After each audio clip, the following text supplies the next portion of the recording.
Bonjour à toutes et à tous et bienvenue dans ce tutoriel qui est consacré une nouvelle fois à PHP 8 et aux bases de PHP. Cette fois-ci, on va regarder un petit peu comment fonctionnent les formulaires. Formulaire en méthode get, vous verrez un petit peu plus tard dans les tutos le formulaire en méthode post, et également donc voir un petit peu comment on peut lire les informations qui sont présentes dans l'adresse, dans l'URL de notre page. Donc sans plus attendre, voilà le même projet donc, que nous avons habituellement.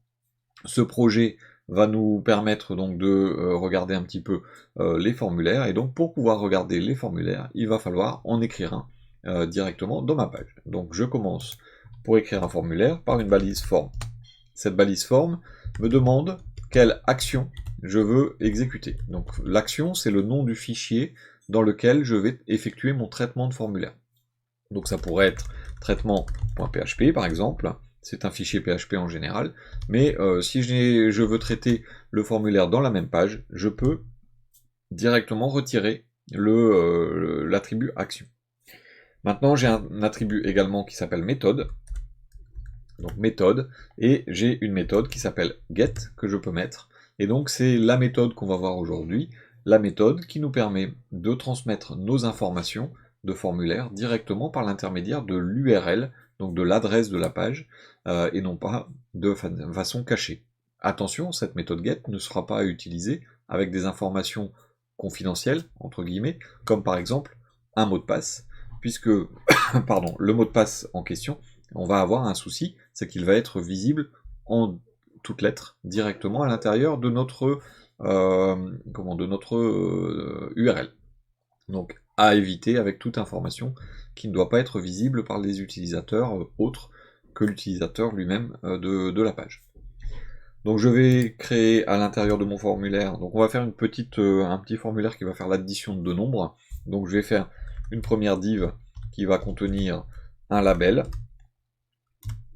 qui va aller pour le nombre 1, et on va appeler ça nombre 1. Et en dessous, je vais mettre un input, et ça sera un input de type number, parce que c'est un nombre. Mais maintenant, il y a également des choses à mettre en plus, hein. Donc je vais mettre l'id, qui est la référence du for de mon label, mais je dois également obligatoirement ajouter une autre information qui est le name, qui va me permettre, par exemple si je mets nb1, qui va me permettre de savoir sous quel nom je vais récupérer ce nombre. Si je ne mets pas le name, que ce soit en méthode get ou post qu'on verra plus tard, la valeur, l'information, ne sera pas transmise. Donc attention, n'oubliez pas de mettre l'attribut name dans vos champs de formulaire. Donc je vais dupliquer cette div une deuxième fois, hop, voilà, et je vais faire ça pour le nombre 2, donc je vais mettre un 2 partout où j'ai des 1, voilà, et donc j'ai mon formulaire qui va me permettre de demander deux nombres. Bien sûr, il faut que je puisse l'envoyer ce formulaire, donc je vais mettre également un button de type submit qui va me dire calculer. Calculer. À partir de ce moment, j'ai effectivement les informations qui vont pouvoir être envoyées. Alors je vais ouvrir un petit bout de PHP, et je vais vous mettre en commentaire l'URL qui va être générée à l'envoi de mon formulaire. Donc disons on a 124, et le deuxième nombre on a 36, je fais calculer, et donc l'URL que je récupère, je la copie, je la colle, voilà à quoi elle ressemble. Donc j'ai récupéré une URL qui est l'URL de ma page, slash point d'interrogation pour dire attention, je commence une chaîne qu'on appelle le query string, donc qui est une requête de une chaîne de caractères qui fait une requête, et qui contient nb1 égale 124, premier champ de mon formulaire, et esperluette, donc le petit et qui est sur la touche 1, nb2 égale 36. Donc j'ai bien récupéré dans l'URL de ma page les informations qui sont dans le formulaire. C'est pour ça que je vous disais, si vous mettez un mot de passe, faites attention, parce que dans ce cas, vous allez avoir un problème de confidentialité du mot de passe. Maintenant, si je veux récupérer en PHP les informations qui ont été saisies dans le formulaire, eh bien, je vais utiliser une variable qui s'appelle get. Mais c'est une variable dite variable super globale, qui est une variable qui existe toujours, on n'a pas à la déclarer, elle existe toujours, et elle est générée uniquement, et gérée uniquement par le serveur. Donc là, je vais faire une mise en forme avec un echo prêt. Hop, je mets echo slash prêt, je vais faire un var dump entre les deux, c'est histoire de faire de la mise en forme. Donc var dump de $, attention comment elle s'écrit, underscore get, et get en majuscule. Les majuscules, c'est très important. Si vous ne le faites pas en majuscule, ça ne fonctionnera pas. Donc première chose, si je clique sur calculer et que ma variable est donc vide. Donc, alors je vais revenir en arrière quand même, histoire de... Hop. Voilà, hop, c'est pas ça que je voulais, mais c'est pas grave, c'est celle-là. C'est pas celle-là non plus. Donc, hop, je vais enlever ça. Voilà. Donc si elle est vide, j'ai un array 0. J'ai pas d'erreur, puisqu'elle existe, mais elle est vide. Donc j'ai un tableau qui est de 0, qui ne contient rien. Deuxième test, si je mets 25 dans nombre 1 et rien dans nombre 2, et que je fais calculer, je retrouve bien NB1 qui fait 25, et NB2 qui fait 0. Qui fait rien, en fait. Vide. Et donc si je mets, peu importe, hein, 185 et 13, et que je calcule, j'ai bien 185 qui est récupéré et 13. Vous remarquez également que ce sont des chaînes de caractères qui sont récupérées, puisque ça passe dans l'URL, donc c'est transformé en chaîne de caractères.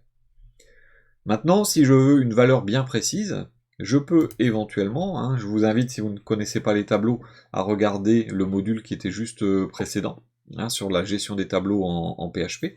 Je peux mettre donc, vu que c'est un tableau, get, je peux mettre get et entre guillemets NB1. De cette façon, lorsque je vais calculer, je vais voir apparaître ce qui est dans le nombre 1. Donc là, il n'y a rien. 24, calculé, je vois bien 24. Même chose avec NB2, bien sûr. Donc là, ce que j'ai la possibilité de faire, c'est de lui dire, bon bah moi, je voudrais faire le total des nombres, des deux nombres, et donc je voudrais éventuellement faire echo. Alors je vais faire d'abord un dollar total, hein, histoire de... Et donc je vais faire $get NB1 plus $get NB2. Et je vais faire un echo de $total. Donc qu'est-ce qui va se passer? Si maintenant je fais directement, je vais enlever ce qu'il y a à la fin, tac. Voilà, donc déjà il me dit attention, ta clé NB1 et ta clé NB2 n'existent pas. Bon, ça c'est pas encore un gros problème, c'est parce que je n'ai rien dans les nombres. On verra une fois qu'on aura vu un petit peu plus en avant la gestion des conditions, comment est-ce qu'on peut éviter cette erreur. Par contre, si maintenant je lui dis je veux 25 et le nombre 2, je veux 14, et je fais calculer, je vais bien retrouver 39. Donc étant donné que là j'ai 25 et 14, ça fait bien 39. Donc je pourrais éventuellement dire, là où j'ai fait echo, je pourrais lui dire balise P, total, $, total, et slash P, de cette façon. Et si je réactualise, j'ai bien total 39. Donc je peux même le faire éventuellement en remplissant directement les champs à ce niveau-là, donc dans l'URL, et si j'ouvre l'URL en question, donc je vais faire ouvrir, j'ai bien 160, c'est bien 124 plus 36, donc je ne suis pas obligé de passer par un formulaire. L'idée du get, c'est qu'il va automatiquement aller lire le contenu de notre URL, et ensuite il va nous permettre de faire le traitement qui nous intéresse directement par l'intermédiaire donc de la super globale get par l'intermédiaire de cette super globale, je me répète, désolé, vous allez avoir la possibilité directement de récupérer n'importe quelle valeur, même si cette valeur n'est pas à l'intérieur d'un formulaire. C'est-à-dire que je pourrais très bien, dans cette URL, ajouter esperluette démo égale brouette, voilà, et faire un petit peu plus bas un echo de $_get démo. Et là, si j'ouvre cette page, voilà, il m'écrit bien brouette, puisque j'ai mis à l'intérieur de mon URL l'information, donc comme quoi je voulais également, sous le nom démo, avoir la valeur brouette. Donc l'histoire du get, c'est vraiment très pratique, puisque vous avez la possibilité de lire l'URL. Des mises en pratique, hormis par l'intermédiaire des formulaires, vous avez également des sites qui vont vous permettre de faire une pagination, par exemple, à l'intérieur de leur des différentes pages, mais vous avez également d'autres sites qui l'utilisent beaucoup. Je vais prendre l'exemple d'un site que personne ne connaît, qui est Google. Si dans Google je fais une recherche, n'importe laquelle, tiens je vais chercher Symfony, et que je valide, eh bien peu importe ce qui a été écrit, hein, mais je vais vous copier l'URL qui a été générée, donc je vais passer ça en plein écran, voilà. Voilà l'URL, et en fait quand on la regarde, vous avez search, point d'interrogation, donc on a le même schéma que là, hein, point d'interrogation, et ensuite SXSRF égale, et on a toute une chaîne de caractères, jusque là. Ensuite on a esperluette source égale, et on a HP, et on a esperluette encore derrière, hop, il veut pas, ici jusque là. Là j'ai mon Q égale Symfony, donc c'est bien ma requête. Mais en fait, ils font passer beaucoup plus d'informations à l'intérieur de l'URL que ce que nous, on a donné. Le formulaire, lui, n'a donné que Symfony. Mais il donne un certain nombre de clés diverses et variées qui leur servent à faire de la statistique, certainement, à savoir d'où on vient, à savoir quel utilisateur enfin, pas quel utilisateur, mais quel navigateur on utilise, ce genre de choses. Donc en fait, on a un paquet d'informations qui sont directement placées à l'intérieur donc de la requête, qui sont totalement indépendantes de l'utilisateur.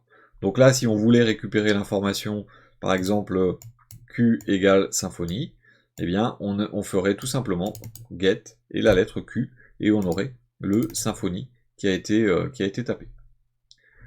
Voilà donc pour l'utilisation des formulaires en méthode get. Il n'y a pas grand chose de plus à dire, puisque derrière, après tout dépendra de votre contexte, de ce que vous allez vouloir faire.